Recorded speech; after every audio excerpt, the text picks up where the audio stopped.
All right, guys, we're back with my good friend Michael Crane here with Rockwool. Hey, how you doing? Hey, what's going on, Michael? Josh? It's been a minute since I've seen you, but I've been seeing you a lot lately, a different here and there. No, I don't know if it's a good thing or a bad thing. I know, right? We're having a good time, though. So definitely enjoyed seeing you down there at Matt Reisinger's project for the, and with Trent and the Timber Builder team. Yeah. You guys are doing a lot of stuff down there. Oh, yeah. Which is pretty cool stuff. Yeah. I'm looking forward to coming back down there, maybe do an update. But today we're in Dallas, Texas. Right. And this is the Build Expo USA, I guess what they call it. Dallas Build Expo. So we're talking about Rockwool. Tell me, because I know there's a lot of things happening with the IRC, the residential codes. Yeah. In upcoming days ahead, especially in some of our northern states. Correct. I don't know if we're impacted with that necessarily in Texas, but I don't know. From what I've heard, it's going to be more directed towards air sealing. Okay. More than thermal is my understanding. I could be totally wrong. Yeah. But in terms of exterior insulation, this has been a big push. It's going to be growing. Yeah. Yes, agreed. For green energy and all of the efficiencies that a lot of folks are looking to accomplish.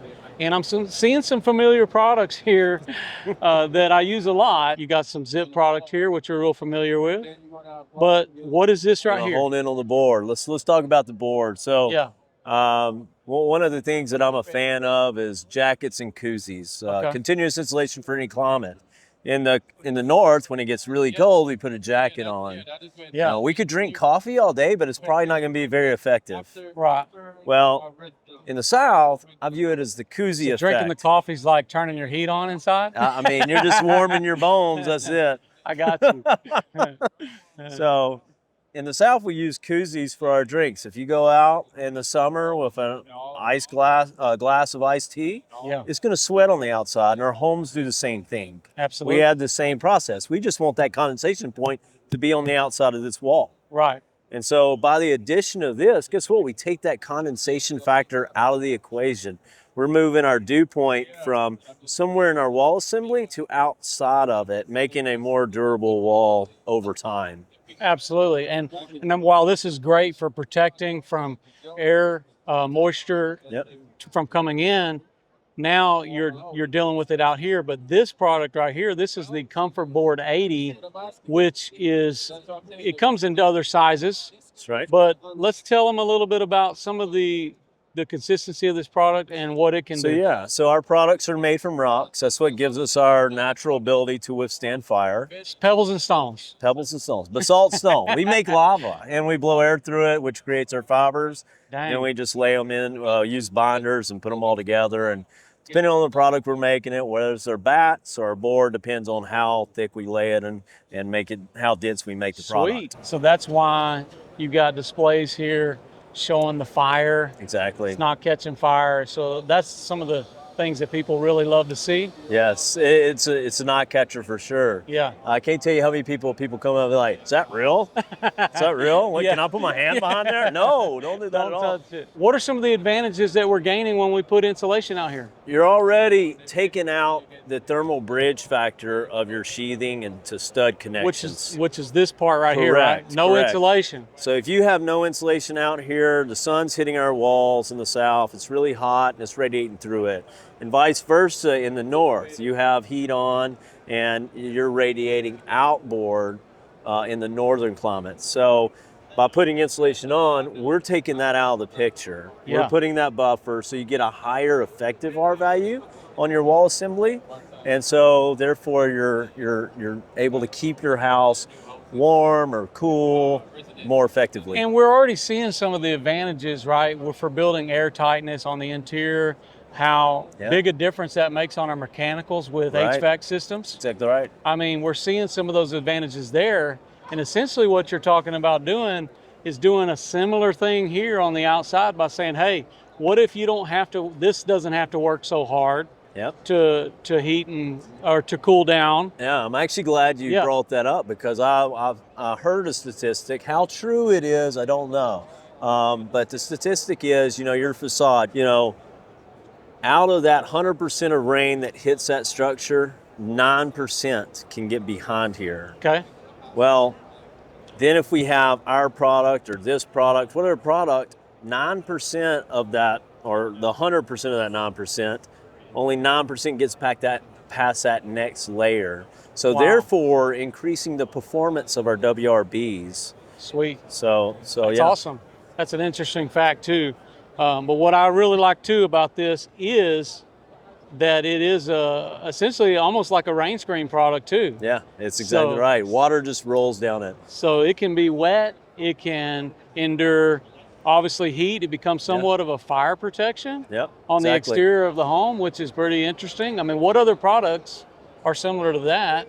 Now here, you're displaying this, you've got it setting here, you've got a first strips, Yep. which is ready for lap siding. Correct. A lot of ours is ran vertically, but this can be fastened if you want to differently to Yeah. where you use, I like these pan. Yeah. Yeah, Um, so these fasteners here are more geared towards like your masonry walls. Should Okay. have like a brick tie or something too, or stucco. We have stucco assembly design now, where Yeah. you can fasten the metal lathe right directly to our product and put your stucco on there. Sweet. Now I've So- done a lot of stucco work in the past. Yeah. I actually did a lot of manufactured stone as well, Okay. and I'm familiar with coming and you put a scratch coat, all these Yeah. kind of things. But I'm assuming you'd use like a paperback metal lathe there. No. No, Just use something regular different? lathe. Just regular lathe. Just regular lathe. So, and you don't really need the paper. So, this is our new stucco assembly Okay. that we've done as a collaboration between Rockwool, Clark Dietrich, and Western Blended Products. Nice. And so Western Blended is the stucco manufacturer, of course, Clark Dietrich. So as you can see, there's no paper there. So this is just like a wire Yep, mesh. It's just stapled Yeah. to our product like that. Dang. And then the stucco comes right on top of it. And depending on the warranty. Now this fastener's going into the through the Correct. It's going substrate. to the substrate. Yeah, I got you. This is going to your structure, like your stud. Ideally, this would hit your studs. Okay. This one's going through to this sheathing. Pretty cool. So I never have thought see, about it here's in your these paper terms. behind here. Yeah. I haven't thought about it in these terms. Now, yeah, this is showing like your WRB there. Yep. And then your comfort board with a wire top mesh product. And then this is your base coat Yep. with This is your mesh optional, so this gives you a higher warranty on this system to prevent cracks. and a texture color finish. Yep. I'm really familiar with that. That's pretty sweet. Yeah. And so this allows, by using a product like ours, whether it's an EFIS system or a stucco system, yeah. architects are now looking at darker stucco material. Before, with an EPS backer, Uh-huh. you couldn't do a darker one because it would eat through the EPS foam. Wow. So with our product, Interesting. now you can go dark. Pretty cool. Black stucco. And you guys know with the Barndominiums, because of our substrates that we use, we could do any type of finishes as well. But I think exterior insulation is definitely something that's been on our minds and in our conversations for a lot here in the recent months. Yeah. And looking forward to implementing as well some Rockwool somewhere soon. All right, guys, it's always great for us to join in, talk with my good friend Michael here, and Rockwool, which there's much more to come. So you guys give them a follow on Instagram or look them up on YouTube, wherever they're at on socials. There's a lot more coming. I'm Josh Helm. This is Michael Crane with Rockwool. We're wishing you all the best. Thanks for watching. Texas Best.